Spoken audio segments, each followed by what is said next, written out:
கோபுரங்கள் சாய்வதில்லை. மீரா எனக்கு மூத்த பொண்ணு. அவளை யாருக்கு அடுத்து இருந்தாலும் அவங்களுக்கு என்ன தண்டனை கிடைக்குமோ அதே தண்டனை தான் உனக்கும். நம்ம விஷ்ணு உங்ககிட்ட ஏதோ ரீசெண்டா போன் பண்ணி பேசினதா கேள்விப்பட்டேன். என் குடோனை கொஞ்ச நாள் யூஸ் பண்ணிக்கிறேன்னு கேட்டாரு. நான் எப்படி இங்க வந்தேன்? என் ஒய்ஃப் இருந்தா கூப்பிடுறீங்களா? ஆனா அவர் கண்ணு முழிச்சு விஷ்ணு இல்லங்கிறாரு. யார் அவரு? டாக்டர் அது வந்து என்ன சார் என்கிட்ட மறைக்கிறீங்களா? உண்மையை சொல்லுங்க, இல்லைன்னா போலீஸ்க்கு போன் பண்ண வேண்டி வரும். டாக்டர் அவசரப்படாதீங்க. 2 வருஷத்துக்கு முன்னாடி ஒரு ஆக்சிடென்ட்ல தான் அவன் எனக்கு கிடைச்சான். கண்ணு முடிச்சு பார்த்தப்போ அவன் பழசு எல்லாம் மறந்து இருந்தான்.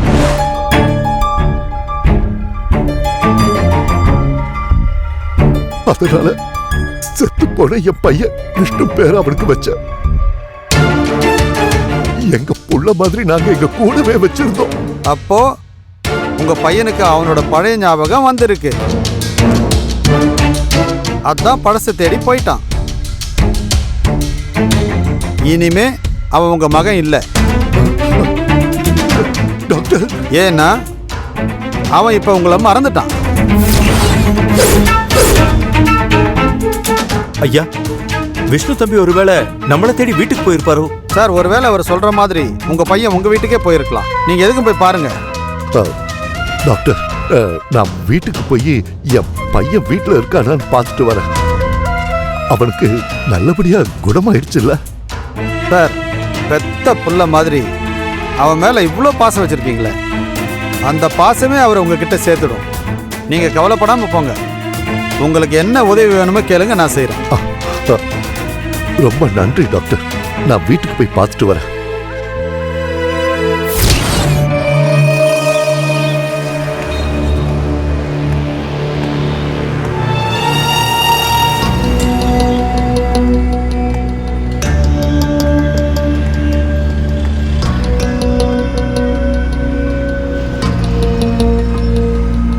உங்க அப்பா தேவராஜ், உங்க பேர் விஷ்ணுன்னு தானே சொன்னாரு? விஷ்ணு, உங்க ஒய்ஃப் வரல. உங்க அப்பா தேவராஜ் இப்ப வந்துருவார். டென்ஷன் ஆகாம இருங்க.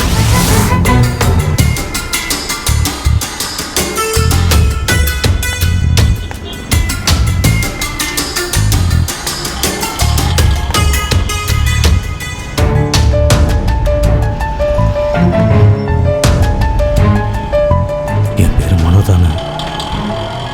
டாக்டர் எப்படி விஷ்ணுன்னு சொன்னாரு.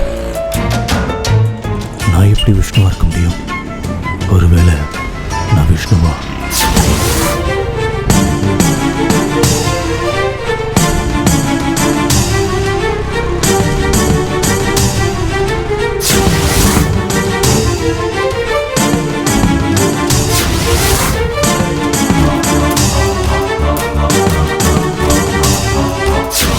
எனக்கு எல்லாம் ஞாபகத்தில் இருக்கு. என் மேல உயிரே வச்சிருக்க மீராங்கிற ஒய்ஃப் இருக்கா. பாசம் காட்டுற அப்பா இருக்காரு. எனக்கு சொந்த ஊரு கோயம்புத்தூர் ஆச்சு. ஆனா நான் இப்ப இருக்கிறது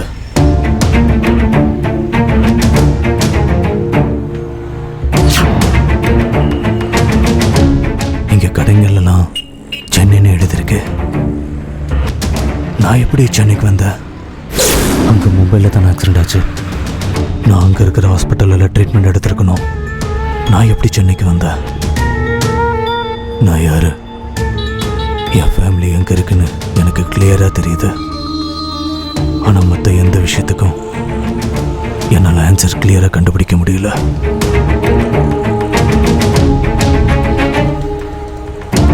நான் எப்படி சென்னையில் இருக்க முடியும்? ஒன்றும் புரியல.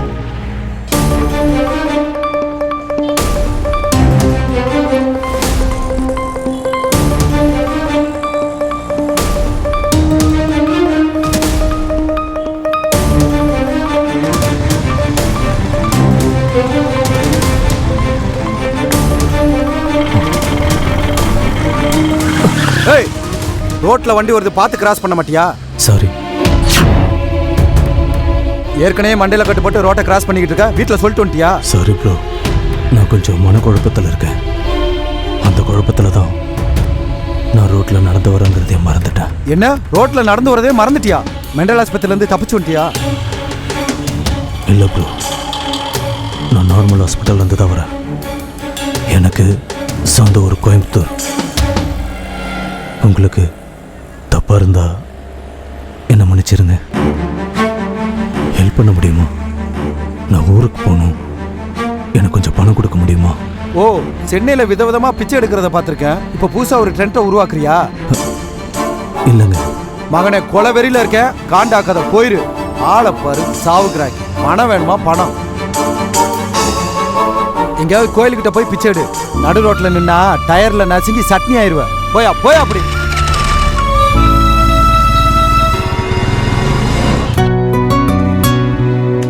இந்தாங்க. Okay doctor.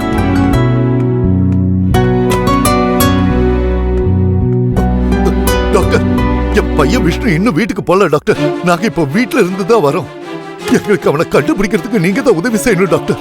நான் என்ன உதவி செய்யணும்னு சொல்லுங்க, என்னால முடிஞ்சதை கண்டிப்பா செய்யறேன். டாக்டர், உங்க ஹாஸ்பிட்டல்ல சிசிடிவி கேமரா இருக்குல்ல? ஆமா இருக்கு. ஃபுட்டேஜை பார்க்கணுமா? ஆமா, பார்க்கணும் டாக்டர். என் பையன் எங்க போனா, அவனுக்கு என்ன ஆச்சுன்னு எனக்கு தெரியணும் டாக்டர். ப்ளீஸ் டாக்டர், இந்த உதவி மட்டும் பண்ணுங்க. கண்டிப்பா பண்றேன். வாங்க போய் பார்க்கலாம். வாங்க டாக்டர். வா மூர்த்தி.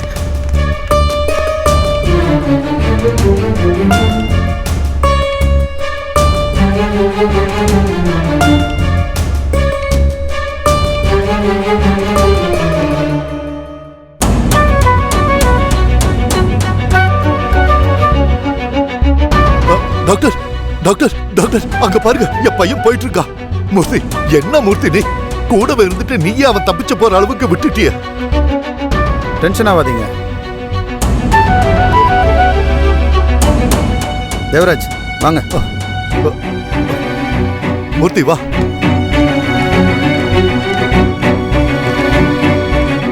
தேவராஜ் பாத்தீங்களா? சிசி கேமரா ஃபுட்டேஜை பாத்தீங்களா? உங்க பையன் ஹாஸ்பிட்டலை விட்டே போயிட்டான். ஏன்னா உங்க பையன் எந்த மனநிலையில் இருக்கானே தெரியல. உங்களுக்கும் அவனோட கடந்த காலத்தை பத்தி தெரியாது. அந்த பையனோட பேரு மனோ. அவனுக்கு கல்யாணமும் ஆயிருக்கு. இந்த டீட்டெயில்ஸ் எல்லாத்தையும் போலீஸ் கிட்ட சொன்னா கண்டிப்பா அந்த பையனை கண்டுபிடிச்சு கொடுத்துருவாங்க. நம்ம தம்பியை தேட நமக்கு ஆல்பலம் இருக்கையா?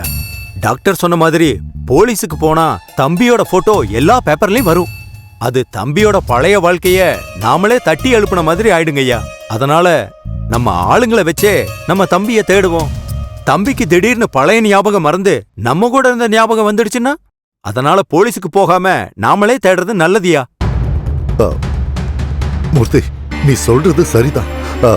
டாக்டர், என் பையனை நானே தேடிக்கிறேன். மூர்த்தி சொல்ற மாதிரி போலீஸுக்கு போய் என் பையனோட பழைய வாழ்க்கையை கிளறி விட எனக்கு விருப்பம் இல்லை.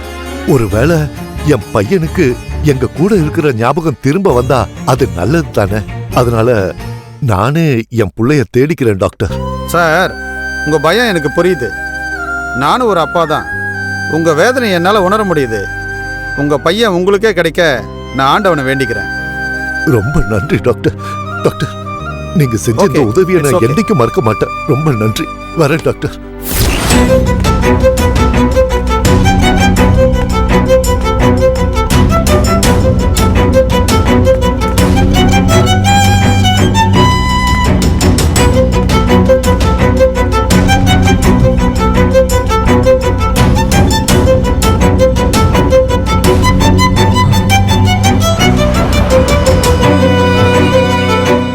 ஊருக்கு போய் என் மீராவை பார்க்கறதுக்கு என் மனசு கிடந்து துடிக்குது. ஆனால் பஸ் ஃபேருக்கு கூட என்னால் இந்த சூழ்நிலையில் பணத்தை ரெடி பண்ண முடியல. எங்கேயாவது போய் வேலை செஞ்சு பணம் சம்பாதிக்கலான்னு கூட தலையில் கட்டோடு இருக்கிற என்னை யாரும் வேலைக்கு சேர்த்துக்க மாட்டாங்க. ஆனால் எனக்கு என் மீராவை பார்த்தே ஆகணும். அவகிட்ட நான் பேசியே ஆகணும்.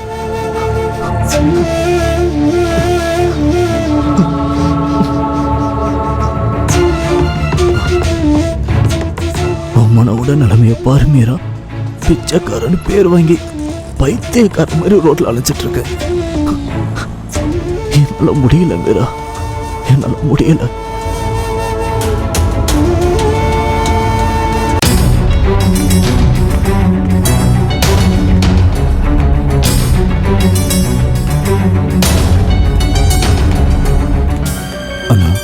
என்னடா வேணும்? கொஞ்சம் என் ஒய்ஃபுக்கு ஃபோன் பண்ணி தகவல் சொல்லணும். ஃபோன் தரீங்களா? என்னடா என்னை பார்த்தா உனக்கு நக்கலா தெரியுதா? ம், ஆமா, எந்த வெப் சேனலை வச்சு என்னை நீ வெறுப்பேற்ற வந்திருக்கா? நீங்கள் சொல்கிறது எனக்கு எதுவுமே புரியல. நான் எதுக்கு உங்களை விருப்பத்த போகிறேன்? ஐயோ சின்ன பையன் பாரு, எதுவுமே தெரியாம எப்படி நடிக்கிற? இந்த பார், எல்லாம் எனக்கு தெரியும். இப்போதான் ஒருத்தன் பெரிய ரவுடி மாதிரி காட்டிக்கிட்டு என்கிட்ட செல்ஃபோனை பிடிங்கி வெறுப்பேற்றிருக்கான். நீ என்னன்னா, நீ எதுவோ ஹாஸ்பிட்டல்லேருந்து வந்த மாதிரி கெட்ட போட்டுக்கிட்டு செல்ஃபோன் கிட்ட வெறுப்பேற்றுற. இங்கே பாருடா, நீங்கள் வெப் சேனல் நடத்துகிறா இருந்தா ஏதாவது டீசெண்டாக சோப்பு நடத்துங்க. வெறுப்பேற்றுற வச்சுக்கிறாங்க, புரியுதா? ஓப்போ அண்ணா, நான் சொல்கிறது கொஞ்சம் கேளுங்க. நீங்கள் என்ன தப்பாக புரிஞ்சிருக்கீங்க. நீங்கள் நினைக்கிற மாதிரி நான் வெப் சேனலுக்கெல்லாம் ப்ரோக்ராம் பண்ணலை. உண்மையாகவே என் ஒய்ஃப்க்கு தான் நான் ஃபோன் பண்ணணும். அதுக்காக தான் உங்ககிட்ட ஃபோன் கேட்டேன். அவகிட்ட ஒரு தகவல் சொல்லணும். ஒரே ஒரு தடவை ஒரு ஃபோன் கால் உங்கள் ஃபோனை கொடுத்து கொஞ்சம் ஹெல்ப் பண்ணுங்கண்ணே, ப்ளீஸ்ண்ணே, ப்ளீஸ். ஏய் போயிடு, நான் ஏகப்பட்ட டென்ஷனில் இருக்கேன். மவன்களா அடிக்கிற வெயில்ல நீங்கள் இப்படி சுற்றிக்கிட்டு எரிச்சல் பண்ணிக்கிட்டு இருந்தா அப்புறம் நான் மனுஷனாவே இருக்க மாட்டேன். மரியாதையாக போயிரு. அண்ணா, என்ன நம்புங்கண்ணே. அண்ணா, சத்தியமாக என் ஒய்ஃபுக்கு தானே நான் ஃபோன் பண்ணணும். கொஞ்சம் ஃபோன் கொடுங்கண்ணா, ப்ளீஸ்ண்ணா. ஐயோ இப்படி நடக்கும்னு வெளியில் போகாதுன்னு என் பொண்டாட்டி தாளாயால் அடைச்சிக்கிட்டா. நான் தான் கேட்காம வெளியே வந்தேன். ஆனால் சனியை இந்த செல்ஃபோன் உருவத்தில் ரவுண்டு கட்டி அடிக்குது. சரி, உங்களுக்கு என் மேலே நம்பிக்கை இல்லைண்ணா, நம்பர் கொடுக்குறேன். நீங்களே ஃபோன் பண்ணி ஃபோனில் நான் எங்கே இருக்கேன்ற தகவலை மட்டும் கொஞ்சம் சொல்லிவிடுங்கண்ணே, ப்ளீஸ்ண்ணே, ஹெல்ப் பண்ணுங்க. இங்கே பாரு, எனக்கு வர்ற கோபத்துக்கு கைமா பண்ணிடுவேண்ணா. இன்னொரு தடவை செல்ஃபோன் கூட தொந்தரவு பண்ணா மூஞ்சியை பேத்துருவேன். இனிமே எவனுக்கு ஃபோனை கொடுக்குற ஐடியா இல்லை. போ. அண்ணா, அண்ணா,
மீரா,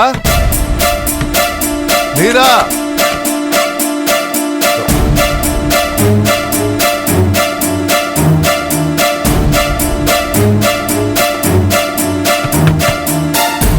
அம்மா மீரா,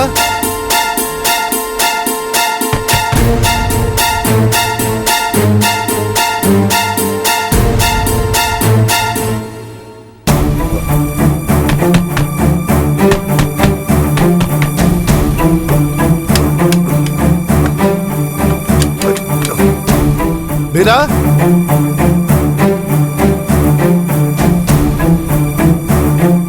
ஒருவேளை இங்கதான் அடைச்சு வச்சிருப்பானோ?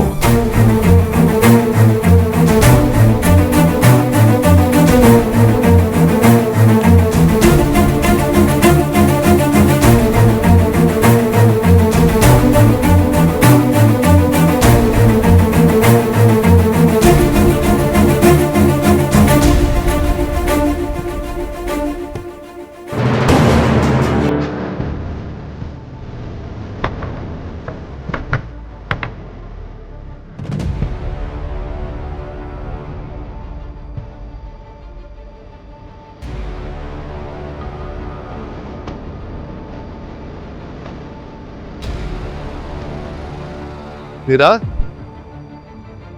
மீரா மா மீரா மீரா மா மீரா மீரா மீரா மா மீரா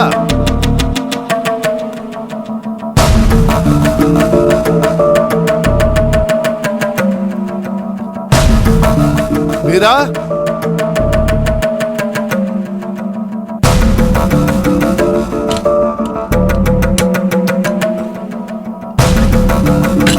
மீரா மீரா மீரா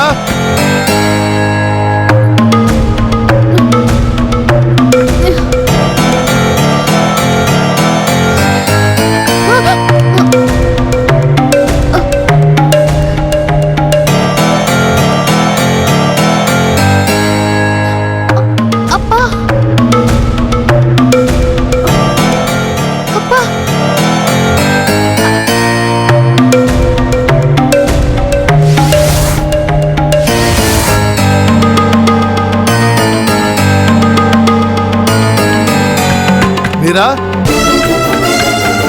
மா மீரா உள்ள இருக்கியம்மா மீரா மீரா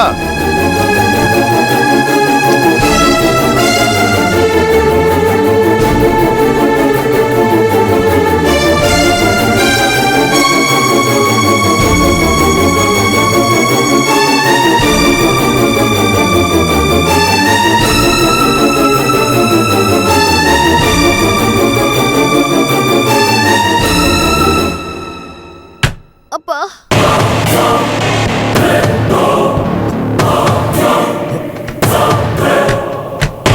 மீரா, அம்மா மீரா.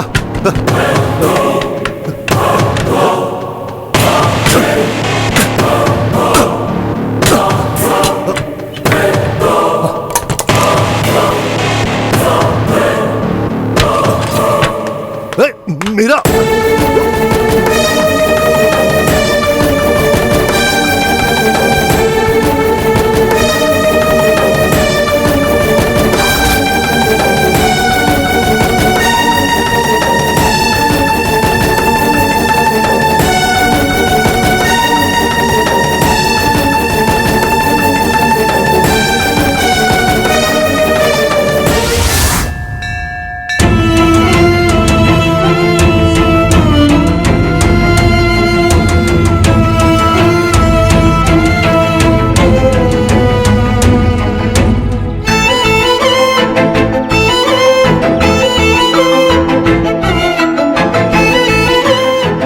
பசினா என்னன்னு தெரியாத உம்மனும் இன்னைக்கு ஒருவேளை சாப்பாட்டுக்கு வழி இல்லாம உட்காந்துட்டு இருக்க மீரா. பசி கொடுமை எவ்வளவு மோசமானதுன்னு இன்னைக்கு தான் நான் உணர்றேன். இங்க பா, இங்க ஒரு அம்மா எல்லாருக்கும் சாப்பாடு கொடுத்துட்டு இருக்காங்க. அவங்க எனக்கும் ஒண்ணு தரமாட்டாங்களான்னு இருக்கு. இப்போ மட்டும் நேர்ல நீ என்ன பார்த்தனா நிச்சயம் உன்னால் தாங்கிக்கவே முடியாது மீரா. அப்படியே துடிச்சு போயிடுவேன்.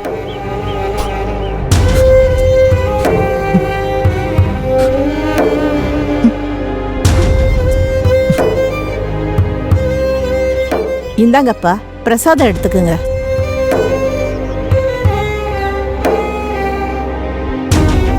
சாப்பிடுப்பா. என்னப்பா பாக்குற? சாப்பிடு. நான் பசியோடு இருக்கேன்னு உங்களுக்கு எப்படி தெரிஞ்சது? பிள்ளைங்க பசியோட இருக்கிறது அம்மாவுக்கு தெரியாம இருக்குமாப்பா? நானும் 2 குழந்தைங்களுக்கு தாய் தான்ப்பா. அதனால என் பிள்ளைங்களோட பசியை மட்டும் இல்ல, மத்த பிள்ளைங்களோட பசியும் என்னால பார்த்து தெரிஞ்சுக்க முடியும். ஏன் தம்பி அழுவுற?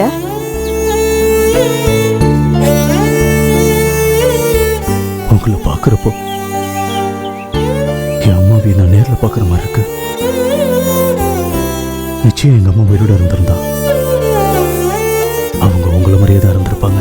தம்பி அழக்கூடாது. அம்மா முன்னாடியே உள்ள அழுதா அம்மாக்கு கஷ்டமா இருக்கும்ல, கண்ணு தொடச்சுக்கப்பா.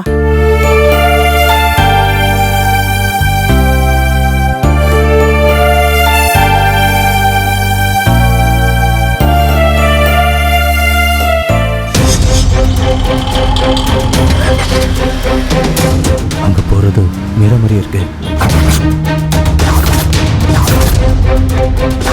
மீரா, மீரா இல்லாம ஒவ்வொரு நிமிஷம் நான் செத்துக்கிட்டு இருக்கேன். முதல்ல என்ன விடுங்க.